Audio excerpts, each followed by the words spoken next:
Os cavaleiros templários desempenhavam o papel de corajosos monges guerreiros protegendo cristãos fazendo a longa jornada de peregrinação à Terra Santa.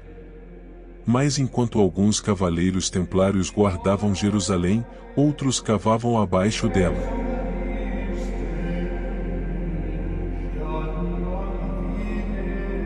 Dia e noite eles cavaram, até que um dia eles encontraram ouro. Literalmente, os irmãos do Oriente estavam certos, pois eles prometeram aos cavaleiros templários que se eles cavassem abaixo do monte do templo, encontrariam os misteriosos artefatos da grande civilização de Atlântida, pois depois de algum tempo de escavações, os cavaleiros encontraram uma grande caixa feita de madeira e recoberta em ouro. Ali não havia dúvida de que haviam encontrado a lendária Arca da Aliança. Posteriormente, eles encontraram mais 5 artefatos, e ano após ano, os templários retiraram tesouros abaixo de Jerusalém. Entre os artefatos encontrados, eles encontraram a Lança do Destino, o Santo Graal, a Tábua de Esmeralda, páginas e páginas de sabedoria esotérica antiga. Nessas páginas de conhecimento antigo, eles aprenderam que haviam 10 arcos, embora nas escavações eles tenham encontrado apenas 6. Eles descobriram que esses arcos foram usados em conjunto com as pirâmides ao redor do mundo, não apenas do Egito, mas outras encontradas em diversas partes do mundo, mesmo encobertas por florestas ou neve, e essas pirâmides foram construídas para criar energia ilimitada, a energia elétrica como a conhecemos hoje, e isso foi semelhante ao que Nikola Tesla tentou criar, o chamado Wardenclyffe, entre 1901 a 1917. Nas inscrições antigas havia muito conhecimento, muitos deles sem sentido naquele momento para os cavaleiros, contudo, havia uma inscrição que chamou a atenção dos leitores. Lá estava descrito que dentro da Grande Pirâmide, no Egito, abaixo da Câmara do Rei, haveria uma caixa de pedra, digamos, bem estranha. A egiptologia moderna afirma que era uma caixa sarcófaga, que serviria para armazenar uma múmia, contudo, nenhuma jamais foi encontrada lá, e por curiosidade, também as dimensões da caixa eram pequenas demais para um corpo humano, mas um tamanho perfeito para armazenar um dos arcos. Os cavaleiros templários descobriram que as pirâmides foram construídas com propósito específico de armazenar os arcos, e os arcos foram construídos para armazenar uma substância chamada de maná. Maná, na Bíblia, era uma fonte de alimento que apareceu aos israelitas no deserto. O livro bíblico de Êxodo descreve o maná como um alimento produzido milagrosamente, sendo fornecido por Deus ao povo israelita liderado por Moisés, durante toda a sua estada no deserto rumo à terra prometida. É descrito como finos flocos que pareciam geada no chão, e de acordo com a tradição, os israelitas e os atlantes extraíram o maná de matéria vegetal e animal, e a transformavam em um pó branco monoatômico, que fornecia energia necessária a todos durante vários dias. Estranhamente o maná também agia como um supercondutor elétrico, e alimentava os arcos dentro das pirâmides. Os arcos geravam energia ilimitada para a próspera civilização, o que serviu de base para seu desenvolvimento e prosperidade. Eles aprenderam esses segredos alquímicos como ninguém menos que Emerald Tablet, ou a Tábua da Esmeralda.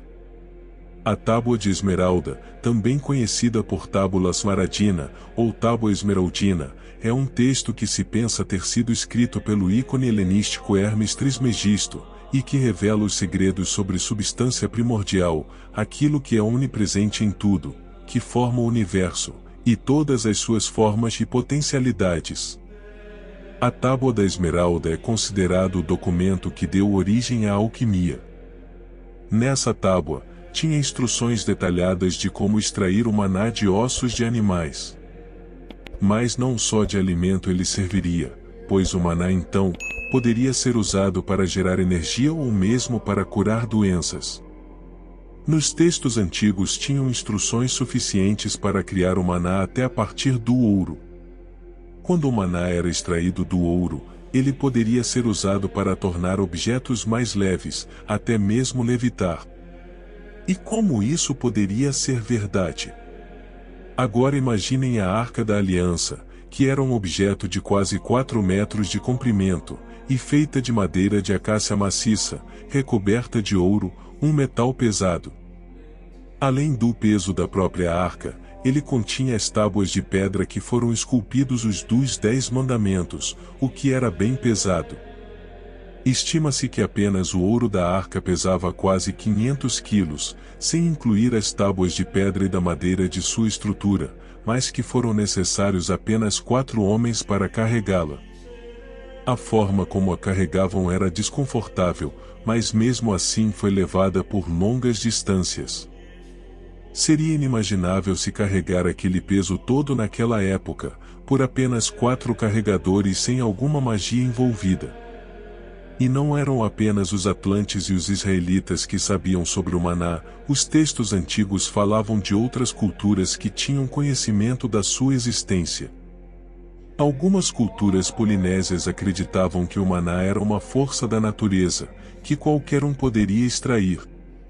Budistas o chamavam de mani, embora as palavras variam em todas essas culturas, mesmo com a definição e os usos serem os mesmos. O maná era uma substância muito potente, que permitiria à humanidade explorar algo poderoso na natureza, inimaginável nos dias atuais, mas que pode ter se perdido ao longo dos séculos, pois os textos antigos, junto com as relíquias misteriosas que os templários possuíam, nunca foram achados.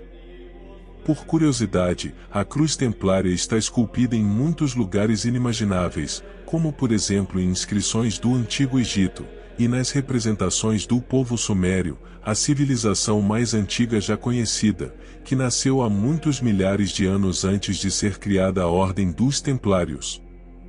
Existe uma lenda que na verdade essa cruz templária era um símbolo de Atlântida e por isso estar esculpida em diversas culturas que o povo Atlante teve contato. Depois que Atlântida foi destruída no Grande Dilúvio, alguns sobreviventes reiniciaram a civilização com o conhecimento que possuíam, e a cruz foi esculpida em sua homenagem. Mas nem tudo que os cavaleiros encontraram era da civilização de Atlântida. Mas isso você ficará sabendo no próximo vídeo, pois terminamos esse aqui, e espero que você tenha gostado, e se sim, deixe aquele like, e claro, se inscreva no canal e faça um comentário para sabermos sua opinião sobre esse e outros vídeos. E se você não acompanhou a primeira parte, no final desse vídeo tem o link da primeira parte. Acompanhe!